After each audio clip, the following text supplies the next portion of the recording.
my dear student, pay attention to what I will teach today. Today I will teach electric current.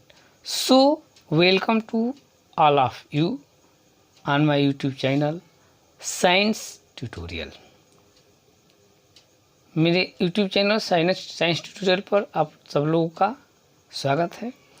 यदि आप channel पर नए हैं तो कंसेप्चुअल स्टडी एंड सूटेबल और easy notes obtain करने के लिए first of all you subscribe my channel. मेरे चैनल को सब्सक्राइब कर लीजिए ताकि आपको जो है कि every time conceptual and net and clean easy notes जो है कि आपको इजीली प्रोवाइड हो सके। तो इसी क्रम में हम लोग देखते हैं, कह रहा है कि current, what is current. Current क्या है? तो the flow of charge per unit time in an electric circuit is called electric current.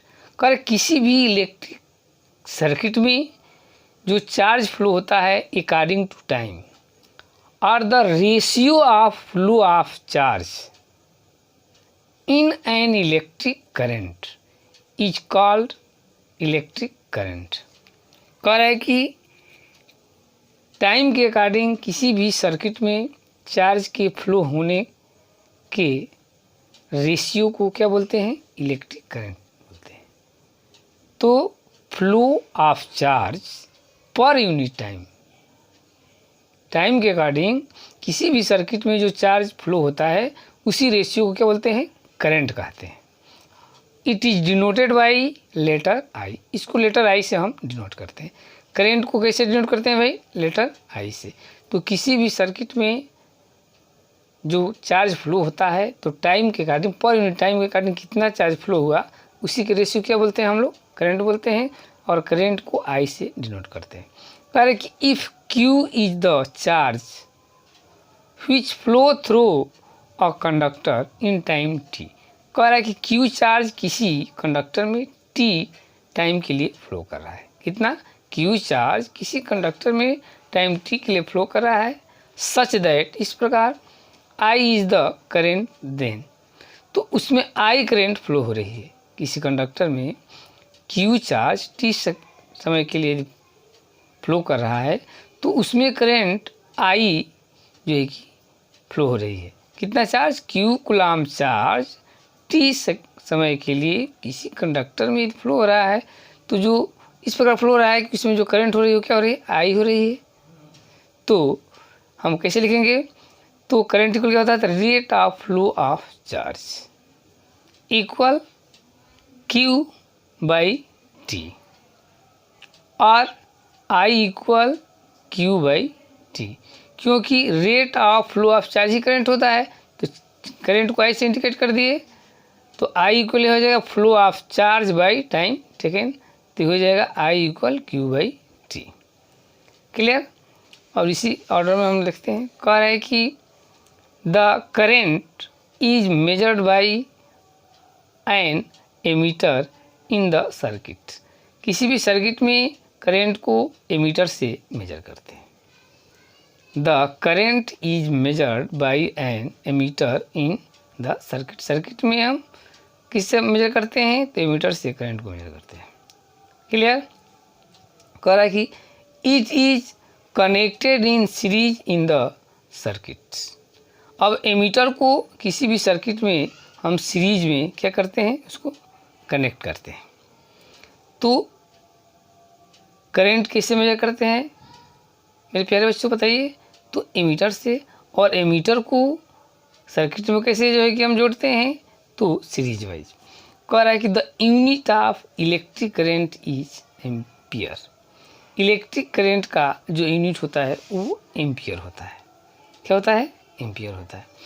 कह रहा है कि 1 एम्पियर इलेक्ट्रिक करंट से क्या हम समझते हैं कि 1 एम्पियर इलेक्ट्रिक करंट किसे कहेंगे? Which type of current is known as 1 ampere. तो when 1 coulomb charge flow through an electric circuit in 1 second, then the current flowing through the circuit is said to be 1 ampere. कहने का means कह रहा है कि किसी circuit में यदि 1 कूलाम चार्ज 1 सेकेंड तक फ्लो होता है, किसी भी सर्किट में 1 कूलाम चार्ज कितने सेकेंड तक, 1 सेकेंड तक फ्लो होता है, तो उस सर्किट से पास होने वाला करंट कितना होगा भाई, तो 1 एम्पियर होगा। कैसे, तो current I equal Q by T, तो I कितना है भाई, तो 1 एम्पियर, तो 1, एक चार्ज कितना है 1 कूलाम, तो 1, अब बाई टाइम कितना है 1, तो 1 बाई 1, तो 1 से डिवाइड करेंगे तो 1, तो कितना आ जाएगा 1 एम्पियर। तो 1 एम्पियर चार्ज क्या है, किसी भी सर्किट से यदि 1 कूलाम चार्ज पास हो और कितने समय के लिए, 1 सेकेंड के लिए, तो उस कंडीशन में उस सर्किट में फ्लो होने वाली करंट की वैल्यू कितनी हो जाएगी, 1 एम्पियर होगी। तो हम देखते हैं अब ये जो है कि आपके करंट का यूनिट क्या हो गया, एम्पियर हो गया। बिगर यूनिट, स्मॉलर यूनिट और relation between current, number of electron flowing through an electric current, ये जो है कि हम नेक्स्ट जो है कि टाइम में स्टडी करेंगे।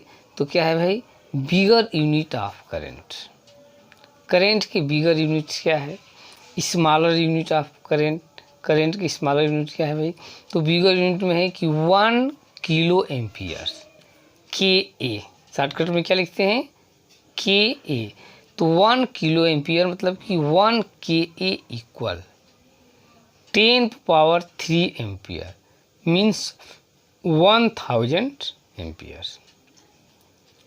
1 mega ampere, 1 M A shortcut में लिखेंगे तो 1 मेगा एम्पियर इक्वल कितना हो जाएगा, 10 पावर 6 एम्पियर, मीन्स कितना हो जाएगा, तो 10 पावर 6 एम्पियर।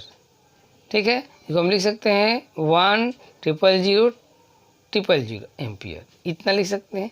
तो 1 किलो एम्पियर मतलब कि 1 के में कितने, 10 power 3 ampere, and 1 mega ampere में एम ए मतलब कितने एम्पियर, 10 पावर 6 एम्पियर। ठीक है ना, ये बिगर यूनिट है। इसी ऑर्डर में हम स्मॉलर यूनिट देखते हैं। इसकी स्मॉलर यूनिट क्या है भाई, तो स्मॉलर यूनिट में 1 milli ampere M A equal कितना होता है, 10 पावर -3 एम्पियर। 1 मिली एम्पियर तो 1 एम ए इक्वल कितना हो जाएगा, 10 पावर -3 एम्पियर, या हम लिख सकते हैं इक्वल 0.001 एम्पियर।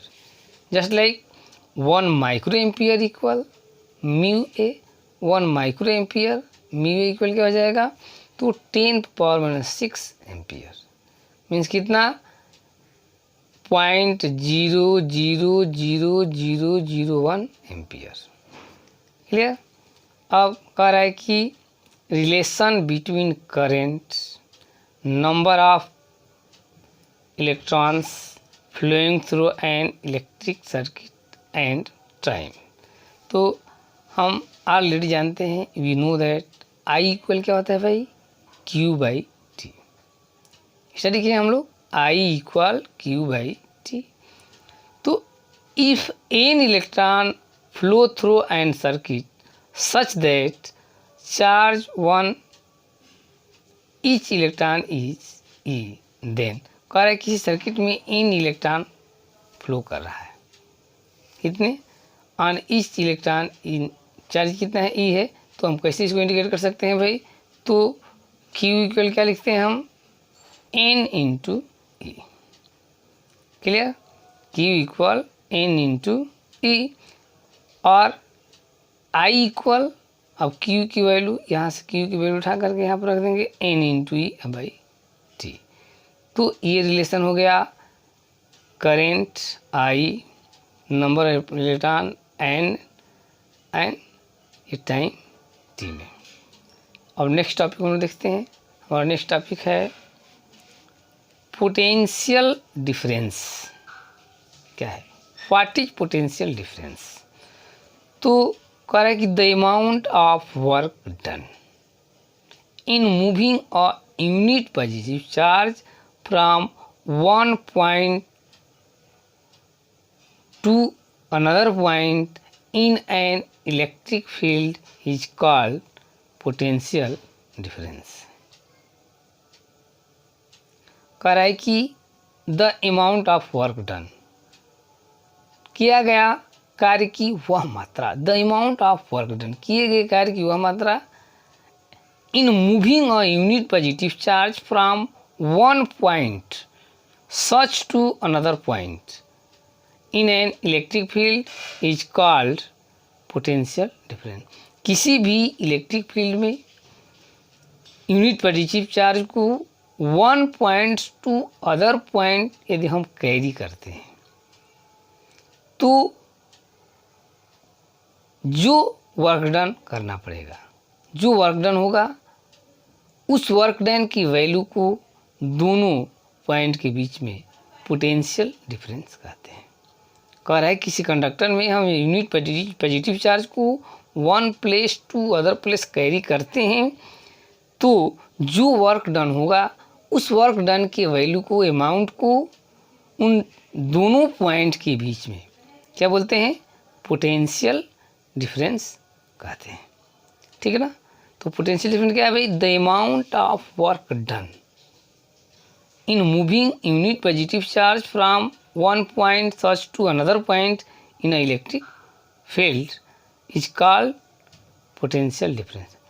कहने की समझ में आ रहा है ना। कह किसी कोई कंडक्टर है उसमें यूनिट पॉजिटिव चार्ज एक पॉइंट से दूसरे पॉइंट तक हम कैरी करते हैं तो जो वर्क डन करना पड़ता है तो उसके अमाउंट को ही कहते हैं उन दोनों पॉइंट के बीच में पोटेंशियल डिफरेंस। कह रहा है कि if Q unit of charge are move from one point to another point such that W is the work done and V is the potential difference in the circuit, then कह रहा है कि if Q unit charge, Q coulomb charge move करता है किसी conductor में one point to another point, इस प्रकार से मूव करता है कोई Q पॉजिटिव चार्ज किसी जो है कि कंडक्टर में one point to other point इस प्रकार से मूव करता है कि W जूल कार्य करना पड़ता है। और तो यदि उन दोनों पॉइंट के बीच में पोटेंशियल डिफरेंस भी हो तो कब, कह रहा है कि किसी भी कंडक्टर में एक पॉइंट से दूसरे पॉइंट तक Q पॉजिटिव चार्ज इस प्रकार मूव करता है कि W जूल कार्य करना पड़ता है और तब दोनों पॉइंट के बीच में पोटेंशियल डिफरेंस भी हो तो work done in moving Q unit of the charge, तो work done in moving Q unit of the charge W, work done in moving one unit charge तो W बाई Q। कह रहा है कि work done in moving Q unit charge तो Q unit charge तो W और then work done in moving one unit charge तो W by Q। But work done in moving one unit charge equal क्या होता है, potential difference. हम already जानते हैं कि वन यूनिट चार्ज किस point one place to other place वो करते हैं उसे क्या बोलते हैं, पोटेंशियल डिफरेंस कहते हैं। तो but work done in moving one unit charge equal potential difference equal V। तो पोटेंशियल डिफरेंस क्या हो जाएगा, V हो जाएगा। कह रहा है कि a voltmeter is use to measure the potential difference between two point in the electric circuit. किसी भी इलेक्ट्रिक सर्किट में दो पॉइंट के बीच में यदि पोटेंशियल डिफरेंस मेजर करना है तो हम किस डिवाइस का यूज करते हैं, वोल्टामीटर का यूज करते हैं। तो voltmeter is use to measure the potential difference between two point in an electric circuit. इसी इलेक्ट्रिक सर्किट में दो पॉइंट के बीच में यदि पोटेंशियल डिफरेंस फाइंड करना है तो किससे मेजर करते हैं, वोल्टामीटर से यूज करते हैं। कह रहा है कि it is connected in parallel with the circuit. तो वोल्टामीटर को सर्किट में हम कैसे कनेक्ट करते हैं, तो पैरेलल कनेक्ट करते हैं। If 1 joule of work is done in moving 1 coulomb of the charge. कह रहा है कि 1 कूलम चार्ज को मूव करने में 1 जूल वर्क करना पड़ता हो। If 1 joule of work is done in moving 1 coulomb charge. कह रहा है किसी कंडक्टर में 1 place to other place 1 coulomb charge को मूव कराने में 1 जूल वर्क करना पड़ता है। तो V equal 1 joule by 1 coulomb equal 1 volt. V equal 1 joule by 1 coulomb equal 1 volt. अब कह रहा है कि unit of potential difference. Potential difference का यूनिट क्या है भाई, तो potential difference is measure in volts. Potential difference को हम वोल्ट में मेजर करते हैं।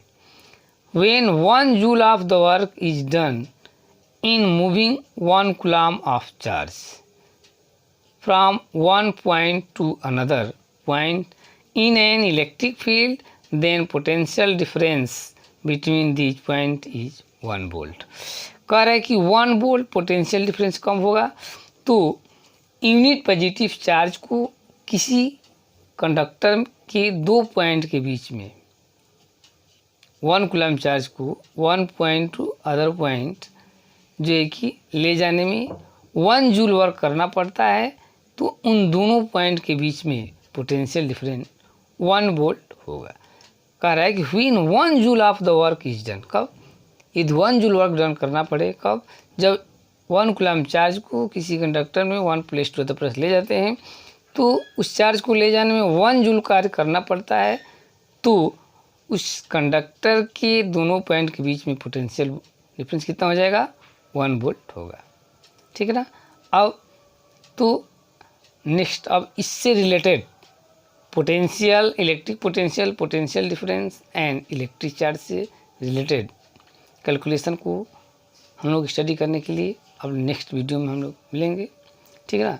तो उसको पाने के लिए आप लोग यदि चैनल पर नए हैं तो फिर से एक बार याद दिला रहे हैं, चैनल को सब्सक्राइब कर लीजिए, लाइक कीजिए और शेयर कीजिए ताकि और भी जो भी आपके दोस्त मित्र उसको भी इसका प्रॉफिट मिले।